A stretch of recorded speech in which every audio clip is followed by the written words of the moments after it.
Responsibility, I think, is an incredible message.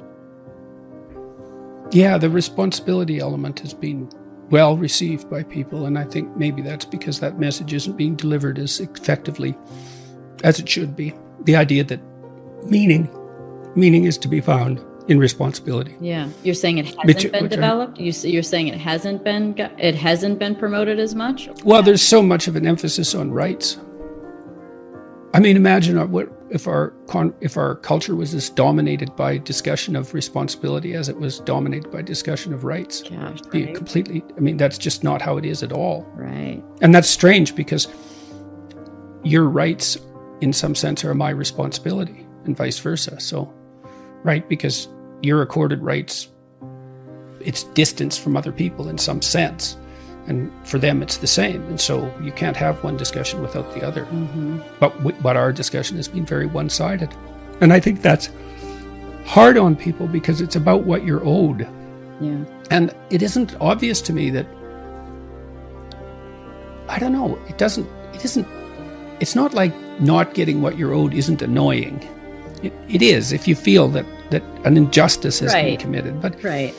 It isn't obvious to me that people find the deepest meaning in their life in getting what they're owed.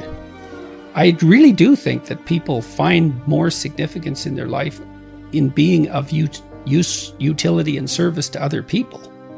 That's how it looks to me.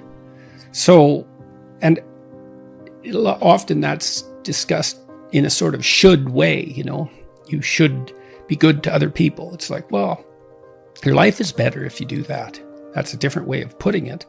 And you can get people to think about that. It's like, well, remember those times when people were particularly happy with something that you did, something for them. How did you feel about that? Well, you can figure that out for yourself. Maybe it didn't matter, but probably it mattered. Probably you'd like to have that happen a lot more. But I think even more so, the feeling that you get when you have a responsibility and you deliver on it. Mm-hmm. I think that, for me, that feels even more meaningful, that you uphold your end of the bargain, that you make someone's life better. That feels even better than when someone says, thank you for that. Thank you for doing that. Mm-hmm. Right. No, absolutely. No, I wasn't thinking so much about the consequences of the thanks. Yeah. That's just an indication that you did something, that was productive and useful and caring, let's say. And I think people know that too, that when they're operating properly, parents find tremendous meaning in the service they provide to their children, obviously. And I think you find that within a relationship, what you give. I mean, it's reciprocal, obviously. There has to be reciprocity, but it's better to concentrate at least half the time on what you're giving. I don't think that young people, especially in later days in junior high school, maybe even earlier than that, are taught enough to think about what they want and how they would go about getting it. And I mean what they want in a deep sense, like how their friendships could be better, how their relationships with their parents could be better, how their life could be better, practically speaking. So we tried to design a program to help younger people do the self-authoring program, but my health interfered with that and it fell by the wayside, unfortunately. But it's helpful for people to take stock of themselves and to chart a course. And I don't think our education system does a very good job of helping people develop a vision of themselves, a story for themselves. And it's a problem because it also means that they're not ennobled or encouraged the way they should be. And I've seen this all constantly during my lectures, that people are so happy to be encouraged.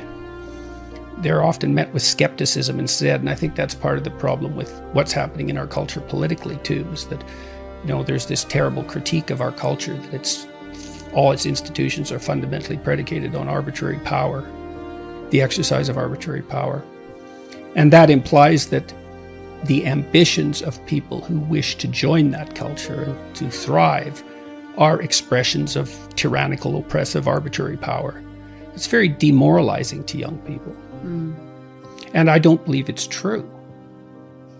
Because I don't think the fundamental motivation is to exploit others. I think that people who do that fail, generally speaking, often precipitously. Societies that organize themselves around that principle are miserable and collapse. They're full of deceit and backstabbing and distrust. It's hell. And so I think that young people are best encouraged. And that means that you actually have to sort of like them.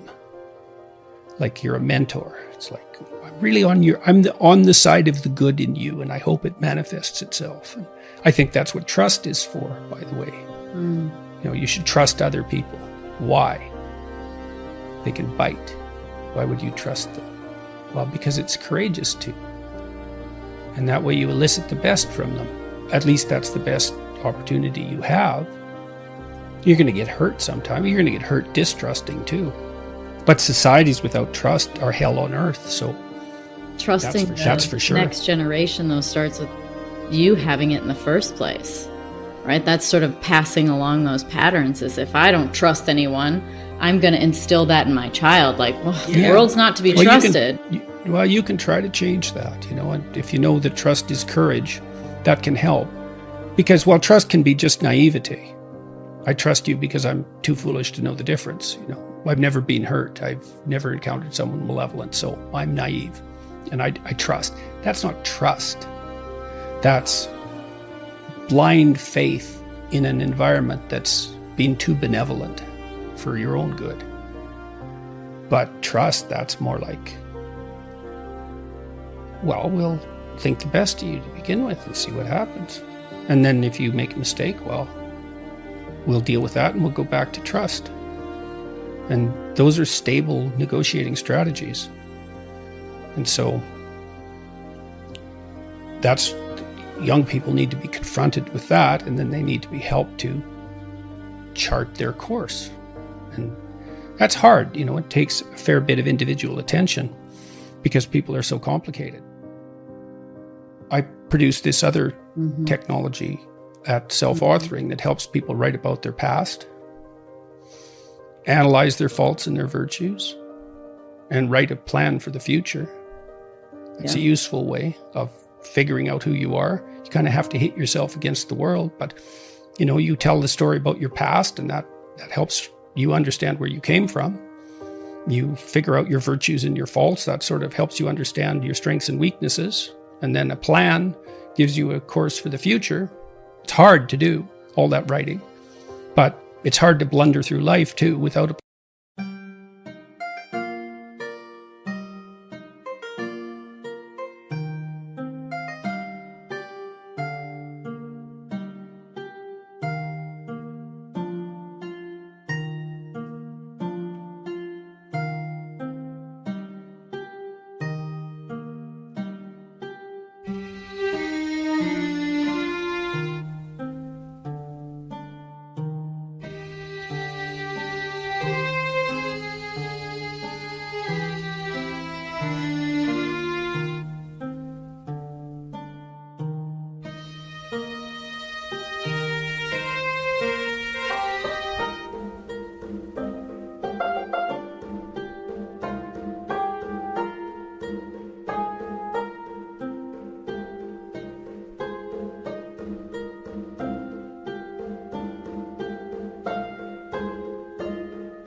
plan. So it's hard either way.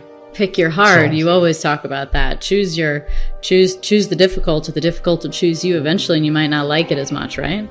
Yeah, well, when it's necessary, like I wouldn't say to go out of your way necessarily to make your life difficult, but if you have a difficult choice in front of you and it's either abandon what you should be doing or do the difficult thing, well, you're going to pay a price for abandonment.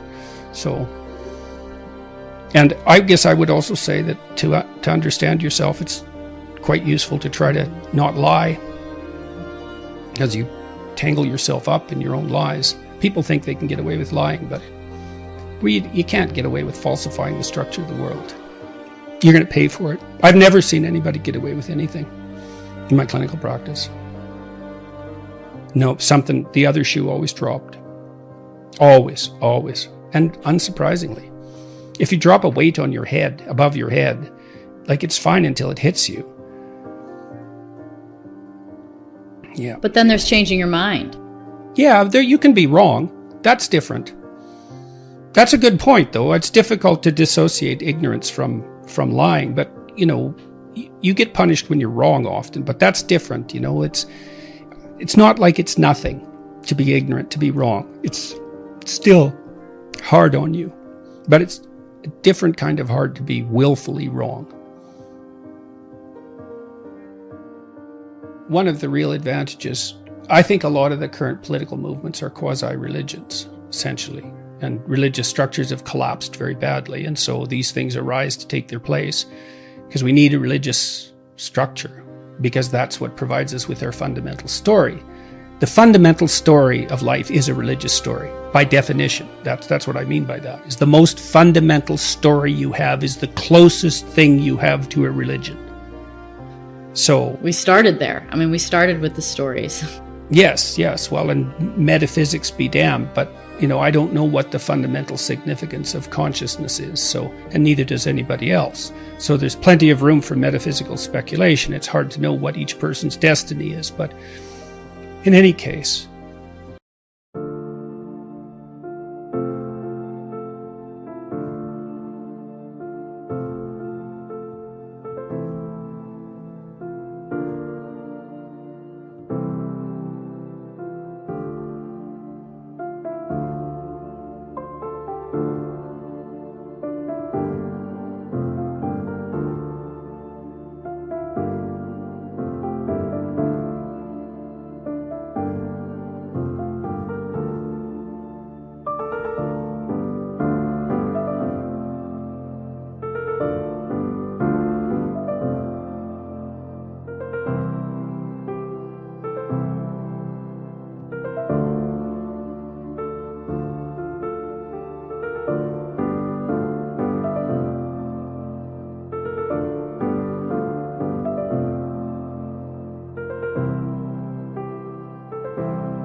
the problem with so many ideological stories is that they give you an easy enemy. And that's extremely dangerous. And maybe the enemy, they always give you an enemy. Yeah, that's a real problem. So that seems like one of the biggest problems is there's always an enemy. Well, the biggest problem is the enemy isn't you. You're your worst enemy. I agree. That's the right place to start. And so, one of the advantages, I think, of Christianity, although I don't think it's limited to Christianity, is that it insists that that's the battleground. You. Right? And so if you need an enemy, and maybe you do, look within.